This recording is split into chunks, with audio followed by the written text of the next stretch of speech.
Hello everyone, అందరికీ good morning అండి. ఇప్పుడైతే శ్రావణ మాసం అయితే వచ్చేసింది కదా, ఇంకా ఇంట్లో అయితే క్లీనింగ్ అనేది స్టార్ట్ చేశాను.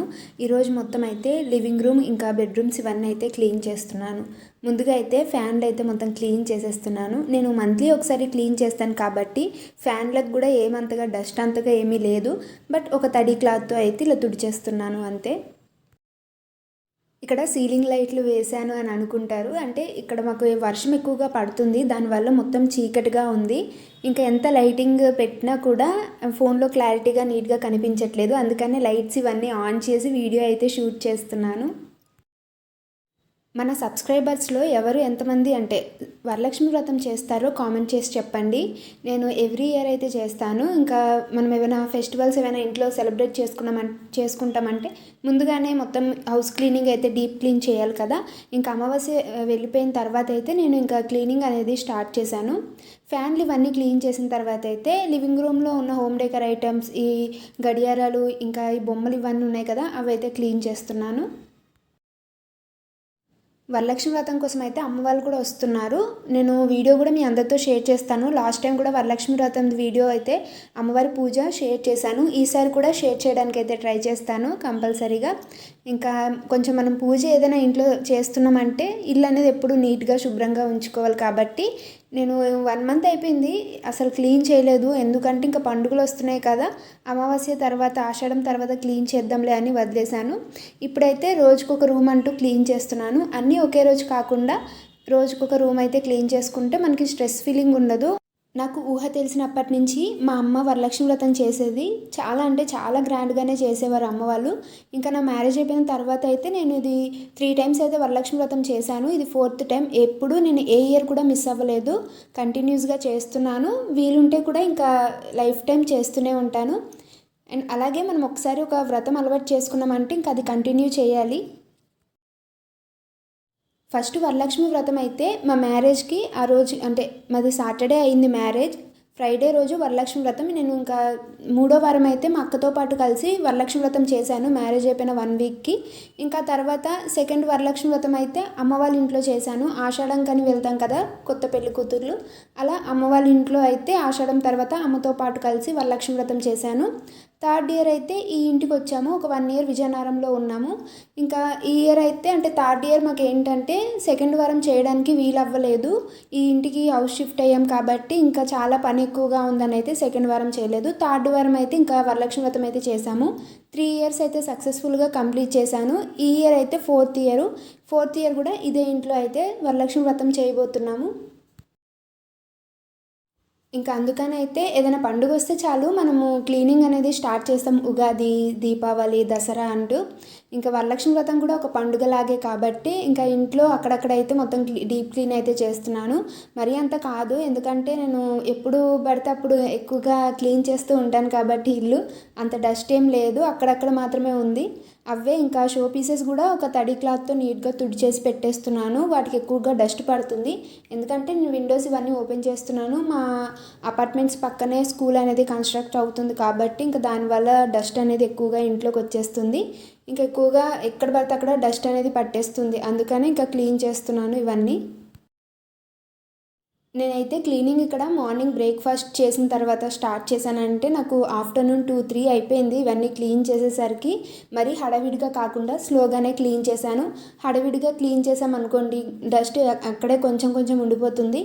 స్లోగా ఏవైనా సాంగ్స్ పెడుతూ లేకపోతే ఏవైనా మూవీస్ చూస్తూ ఇలా మనము పనులు అనేటివి స్టార్ట్ చేసుకుంటే మనకి ఎంత పని చేసినా చేసినట్టే అనిపించదు.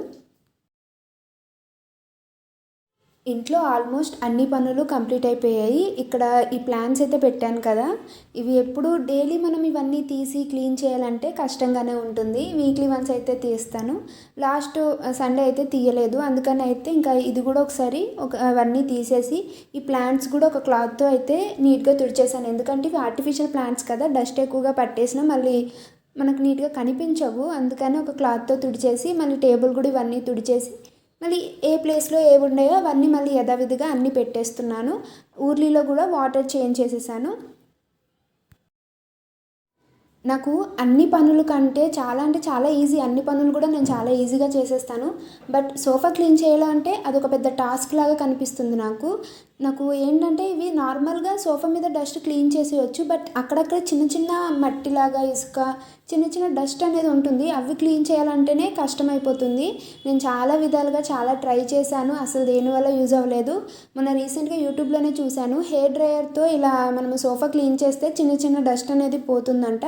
ఇక్కడ నా దగ్గర హెయిర్ డ్రయర్ ఉంది. నేను త్రీ ఇయర్స్ అవుతుంది తీసుకొని, బట్ ఏ రోజు యూజ్ చేయలేదు. నేను నార్మల్గా హెయిర్ డ్రై అయితే చేసుకుంటాను కాబట్టి ఇవన్నీ యూజ్ చేయను. మీ ఇంట్లో ఉంటే మీరు హెయిర్కి యూజ్ చేస్తారు అంటే మీరు హెయిర్ డ్రయర్ యూజ్ చేయక్కర్లేదు. సోఫాకి మేము యూజ్ చేయము, హెయిర్ డ్రయర్ అలానే వేస్ట్గా ఉందంటే ఇలా సోఫా క్లీన్ చేయడానికైతే యూజ్ చేయండి. చాలా ఈజీ ప్రాసెస్ అనిపిస్తుంది. సోఫా మీద డస్ట్ కూడా చాలా ఈజీగా పోతుంది. నేను కూడా యూట్యూబ్లో చూసి ట్రై చేస్తున్నాను అంతే. ఇంకా సోఫా అంతా క్లీన్ చేసేసాను. ఇంకా తర్వాత సోఫా కవర్స్ కూడా మార్నింగే వాష్ చేశాను. వీక్లీ వన్స్ లేకపోతే 20 డేస్కి ఒకసారి ఇలా వాష్ చేస్తూ ఉంటాను. అవన్నీ మళ్ళీ సోఫా మీద అయితే వేసేస్తున్నాను. సోఫా మొత్తం తీసి క్లీన్ చేయాలంటే ఎవరిదైనా సపోర్ట్ ఉండాలి. మనం ఒక్కోళ్ళమే ఇవన్నీ తీసి క్లీన్ చేయలేం కదా, కొంచెం బరువుగానే ఉంటుంది. నేను మొన్న రీసెంట్గా మా అన్నయ్య వచ్చినప్పుడే సోఫా మొత్తం జరిపేసి మొత్తం క్లీన్ చేసేసాను. అందుకని ఇప్పుడు నార్మల్గా పైన క్లీన్ చేశాను. మళ్ళీ ఇవన్నీ తీయాలంటే ఇంకా నా వల్ల కాదు. అవన్నీ తీసి మళ్ళీ తుడిచి పెట్టాలంటే కొంచెం చాలా అంటే చాలా హెవీగా ఉంటుంది సోఫా.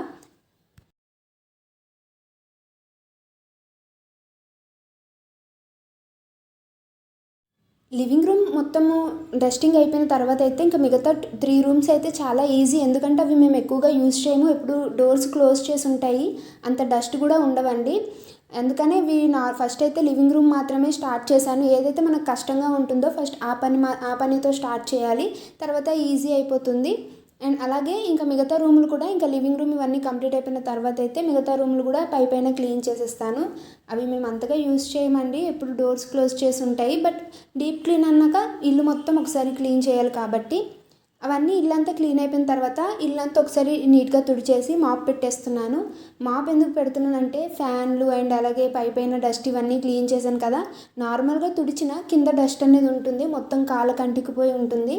అందుకని మాప్ పెట్టుకున్నాం అనుకోండి ఆ డస్ట్ కూడా క్లియర్ అయిపోతుంది. మనం ఇంత తుడిచాము, ఒక 5 మినిట్స్ ఇల్లంతా ఒకసారి మాప్ పెట్టేసుకుంటే మనకి తుడిచిన సాటిస్ఫాక్షన్ ఉంటుంది.